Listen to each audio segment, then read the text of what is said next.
without Korean market, there is no Asia, because I think Korean market is the hottest market in the whole of Asia right now to start at. And so that's why we decided to start this whole thing here.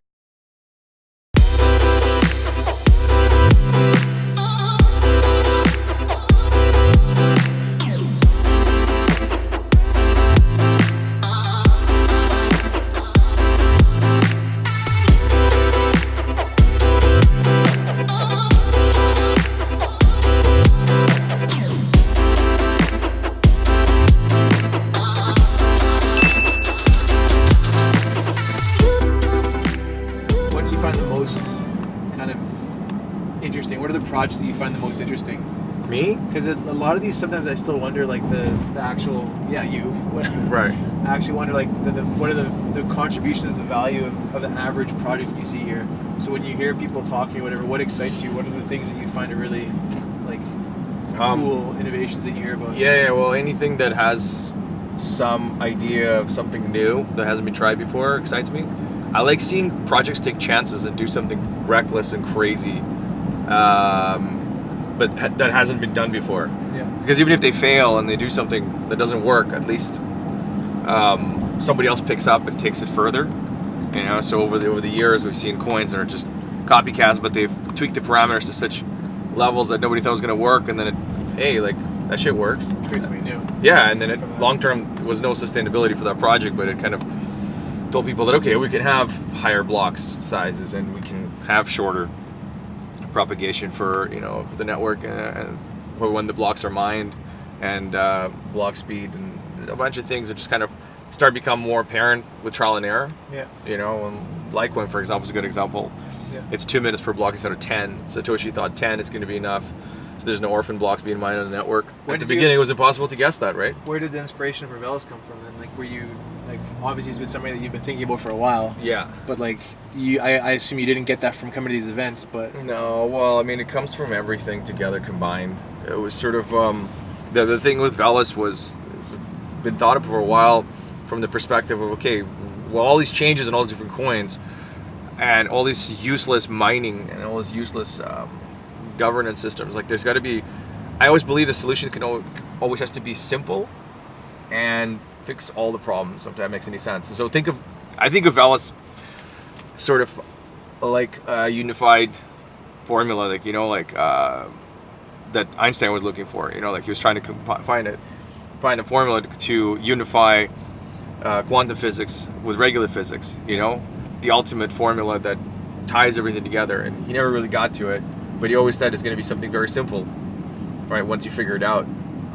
I feel the same kind of logic can be applied to crypto, to all crypto. I mean, when all these solutions are these complex formulas and all these, like, governance models are super complex and they're getting weirder each year. Like, they try to fix things by creating more confusion, and it's good. People are trying new things, and that kind of things I like. But at the same time, I feel the solution was obvious to me along the way, and that was, well, what's so nice about blockchain? Transparency, the fact that it's decentralized, the fact that it can be changed, right?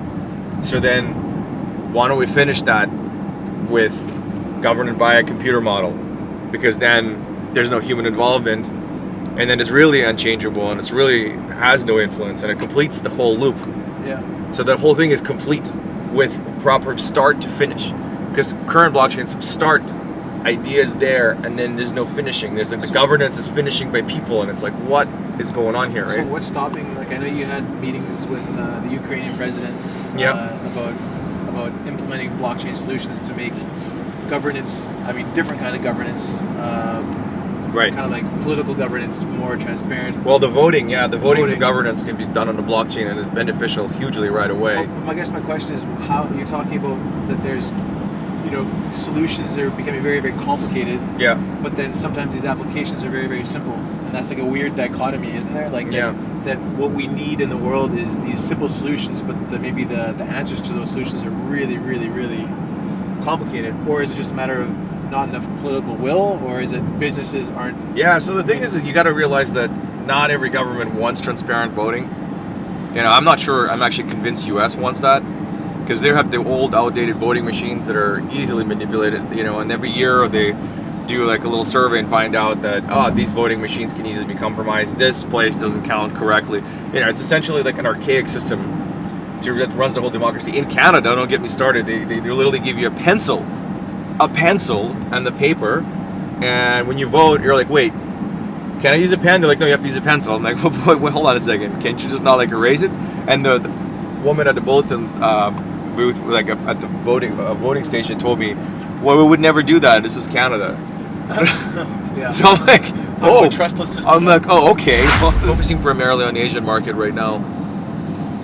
We think that here it is much easier to get across and new innovations and kind of build the communities for them than in other parts of the world right now, because I think other parts of the world are a little bit more saturated right now with the ideas that are out there. And so to bring out the innovation in Korea seemed to make sense, considering that it's one of the hottest markets in crypto in the last few years.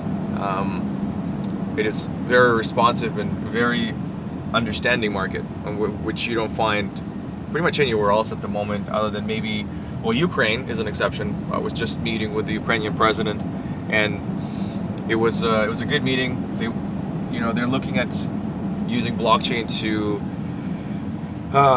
switch their voting system next election cycle, and they're also looking into it for tracking the funds and the economies to eliminate any kind of corruption, which is a fantastic idea. And we're obviously hopeful to get Vellis to cooperate with the government to get this done, because if that happens, we can really showcase the technology, and they can showcase being a good example for other nations to take charge and copy that system and really spread the good use cases of blockchains that are not just in sending or receiving money, but also uses this for improving overall governance of the government itself, and brings transparency to the most sacred thing that we have in democracy, which is our voting.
Alright, so it's noon, we're in Seoul, just completed 3 video interviews for some interesting people here interested to learn about Vellis, and one of them was Icona Time Token Post, and then we met up with SecUN, Publish Protocol guys, and we're on the way right now to do, I think, 4 or 5 more in the studio, and do a little photo shoot. So it's a busy day here in Seoul, and it's quite interesting actually, doing that many talks in one day about the project and seeing that much interest. So I'm really excited. Alex, how are you feeling? I'm feeling good. I'm feeling stuff. good. It's there's a lot of interest, which is nice to hear. Yeah, I'm ecstatic. I'm just really tired. Slept 3 hours. I'm a little bit jet lagged because I just got back from New York. And before that I was in Hong Kong, so just been flying all over the world. And yeah, this is exciting. We're going to the next series of interviews, so stay tuned.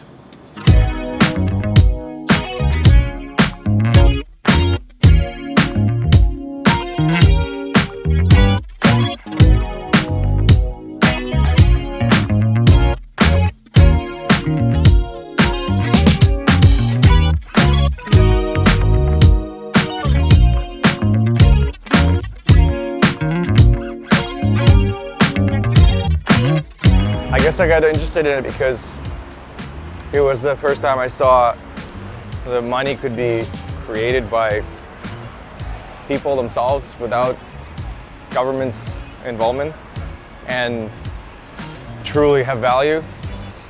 And the value was derived based on the idea of people agreeing that it has value on pure basis of the fact that it had a utility that they wanted to use, versus that the government actually told you what value was, or the central bank, or any kind of authority. So to me, it was just like a purely organic fun at first, and then I realized that the potential there is quite unlimited, and pursued it further,